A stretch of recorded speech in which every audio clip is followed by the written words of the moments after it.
Hey again, Annissa here with this week's Ask Annissa video column. And this week our question came in from Kevin. And Kevin said, "Hi Annissa, I have a quick question for you. How do you determine the value of an item to decide if it is worth cleaning or not?" Okay, well there's a couple of things that I do to determine that. And I also feel like I have a couple advantages with the way I process my contents to where this doesn't so much come into question. And one of the advantages that I feel I have is I don't bill by the box or by the item. I actually, or just by the hour for hourly cleaning, I actually bill a combination. Okay, so when there's a specialty item, I bill accordingly, or a high priced item, I mostly bill hourly with supplies and materials, and then sometimes I will price my billing kind of by the box, but maybe it's by the, say, China dish collection, that sort of thing, okay? So I'm not charging an adjuster for just an individual item broken out for an adjuster to say, hey, that, dresser is only worth, $200 and you charge me $300 to clean it. I don't so much have that in my billing, so it doesn't really make that kind of situation pop out. But here's what I do when determining whether or not to clean something. So there's a couple things you have to take into account, Kevin. One is not just the monetary cost of the item, but what is the cost to the item if the homeowner does not have it back, if it's not cleaned or restored. In other words, what kind of sentimental value does the item have? And I've never had an adjuster get upset with me for taking extra time or charging more than the actual monetary value of an item is when they understand what the emotional value is to a client and how maybe important that piece is. Now, again, that's not the majority of items that are cleaned on a job, but it is some of them. So that's one of the things I take into account is what's the monetary value.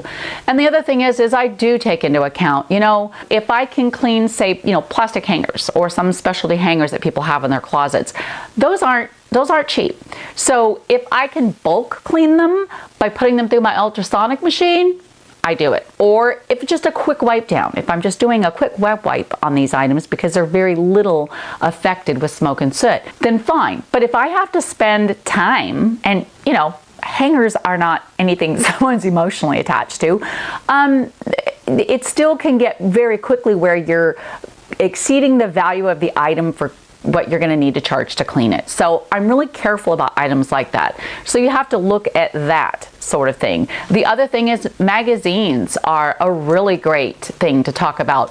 A lot of insurance companies won't pay you to clean magazines. They consider it like mail. Mail is not a valued item. They just consider it to be an item someone just goes through. So it's not something that they're going to want to pay you for, unless I've had some instances where I had people who had collections of, 8 years of Time magazine or 7 years of National Geographic, and they're every single month of the year all categorized. That is a different story.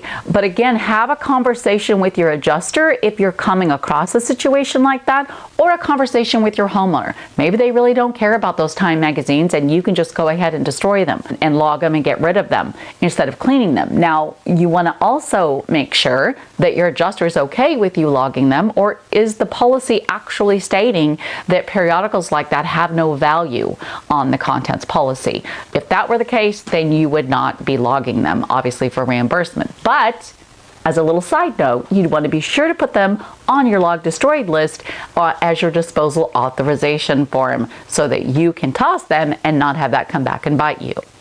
All right, Kevin, well, I hope that answered your question. You want to be sure the price value of an item versus the cleaning. You also want to really be sure of what the monetary value is versus the cleaning costs. And again, when in doubt, have a conversation with your homeowner. Make sure where they're at on the item as far as their concern or attachment to it. And then if you're still not sure, have a conversation with your adjuster.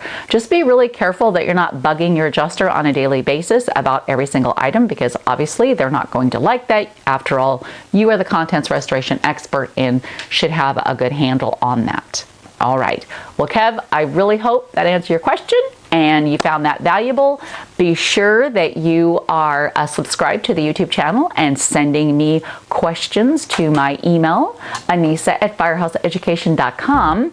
Oh, and also don't forget to be subscribed to our channel, firehouseeducation.com, so that when we put out new information about our up-and-coming hands-on classes, which we have one coming up, you will be able to check that out if you'd like.